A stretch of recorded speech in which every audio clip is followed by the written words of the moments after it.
Hello everyone. Today we are going to learn about cloud computing, one of the most important topics in modern computing.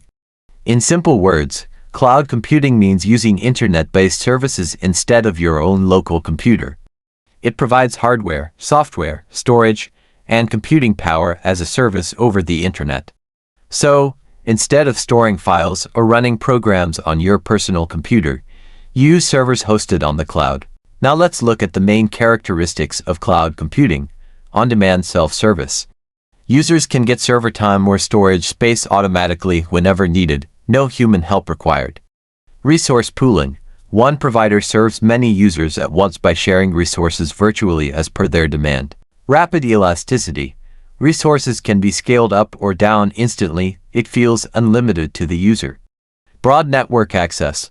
Cloud services can be accessed anywhere and anytime through the internet using mobile, laptop, or PC. Benefits of cloud computing. Flexibility. You can access your data and apps from anywhere, anytime. Efficiency. New applications can be developed and deployed quickly. Enhanced strategic value.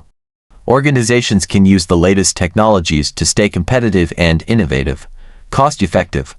No need to buy expensive hardware or manage servers, the cloud provider handles everything. Conclusion. So, cloud computing gives us on-demand access, flexibility, and cost savings, making it the backbone of modern IT services. So that's all for today. Signing up, subscribe my channel for more upcoming videos.